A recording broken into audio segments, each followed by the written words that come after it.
Declarações do ministro Luiz Fux foi até um protagonista improvável, né, gente?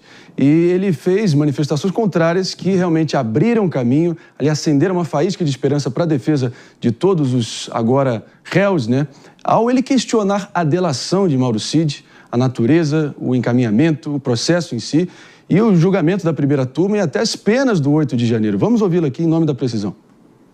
Já teremos, perdão, minha diretora Helena me orientou, já teremos aqui realmente a fala do próprio ministro Luiz Fux nesse sentido. Mas, como eu disse, protagonista improvável, né, mano? Pois é, Marinho. O Luiz Fux foi um ministro que, durante o governo Bolsonaro, ele teve um momento em que era presidente da Suprema Corte. No início, né? Então, exatamente. Então, ele chegou até mesmo a dormir na Suprema Corte em alguns momentos de ânimos mais exaltados, onde havia rumores de uma possível invasão. Vale lembrar, ao longo do governo Bolsonaro, o presidente chegou a fazer alguns discursos falando que iria reunir a população para mostrar que não aceitariam mais as decisões do Supremo Tribunal Federal. Foram 4 anos de muito tensionamento. Então, eu acho até curioso quando o PP fala sobre então o ministro já tem opinião formada.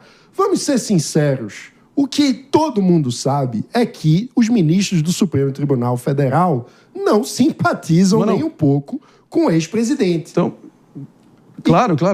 É um detalhe importante, eu já volto contigo aqui, mas não sei antes a gente ouviu o próprio ministro e o pronunciamento dele ontem, que foi chave olhando adiante. Vamos lá.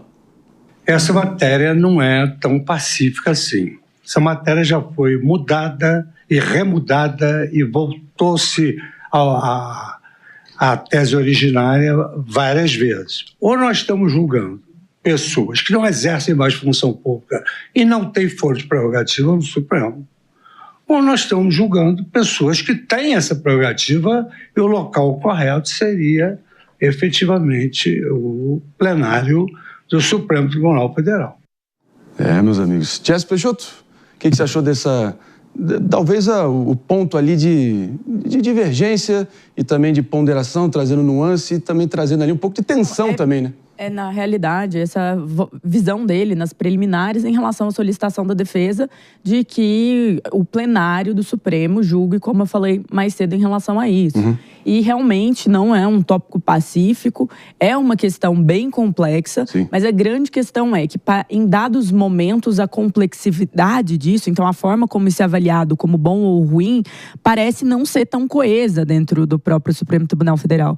E aqui vale mencionar que, muito além de gostar-se ou não do presidente Bolsonaro, vale mencionar que o próprio Fux teve problemas com ele quando foi presidente do Supremo Tribunal Federal, por volta ali do 2022, ainda assim, a gente visa a habilidade de julgar de forma imparcial. E é isso que os juízes têm que correr atrás. Claro, o problema não foi da mesma gravidade que o problema, assim, para dizer, com o ministro Alexandre de Moraes ou com o ministro Zanin, que já até entrou na corte do TSE com alguns pedidos em relação ao Bolsonaro quando era advogado do presidente Lula.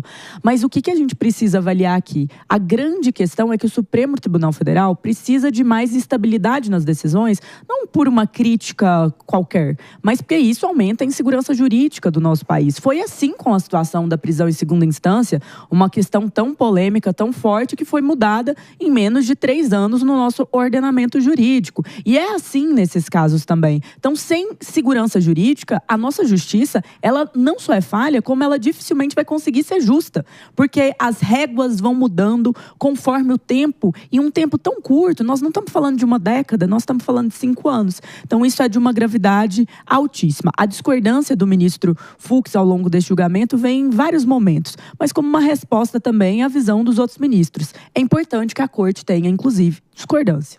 Agora, essa história aí de delator e ajustando as próprias versões conforme as delações vão se sucedendo, não é de hoje. A gente sempre diz aqui, jogando limpo com a nossa audiência, que o passado no Brasil tem um futuro glorioso. Eu não sei se vocês lembram, delação de Antônio Palocci, ex-prefeito de Ribeirão Preto, ali talvez um das grandes eminências padres do governo Lula.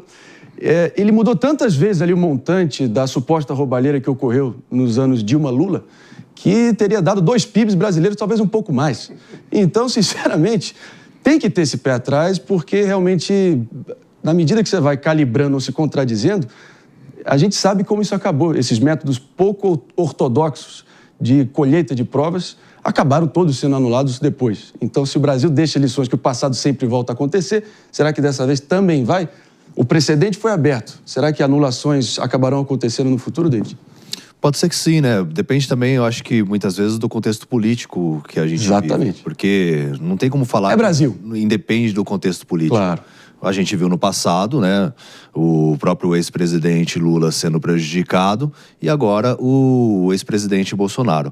Mas uma coisa que eu acho que precisa haver é a materialidade. Sim. Lendo a delação do Mauro Cid, ele traz alguns elementos. Olha, aconteceu isso, eu fui lá, busquei o relógio, busquei as joias, vendi com o meu pai, voltei para o Brasil, entreguei o dinheiro.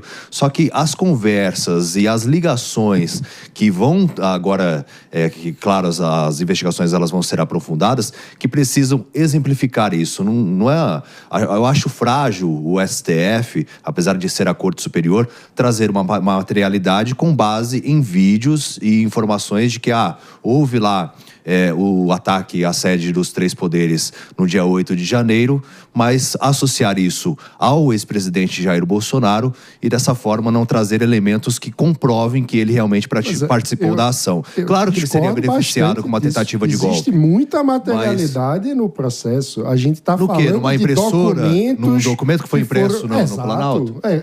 No caderninho exatamente. Quando a gente estava falando do triplex do presidente Lula, um dos principais elementos de materialidade de prova foi um contrato rasurado de compra do imóvel encontrado no apartamento dele. Na época, todos os apoiadores do presidente Bolsonaro diziam: olha que absurdo, um contrato rasurado encontrado no apartamento. Aí agora, uma minuta de golpe de Estado é encontrada no escritório do presidente. Muito diferente. Isso é uma coisa menor? Não é uma coisa menor, a gente está falando de um documento com materialidade que ontem o presidente Bolsonaro disse que imprimiu para ler melhor. Pelo amor de Deus, isso não é uma justificativa plausível para um documento que há outras materialidades, como, por exemplo, conversas entre outros personagens referindo-se a mudanças que o presidente Bolsonaro estaria fazendo neste documento da minuta. Mas por mais que ele tenha tido acesso, mano, ele participou efetivamente da ação, ele planejou, qual é a prova que liga ele? Mas, mano, a questão é outra. Você acha que... Pode continuar, Pepe.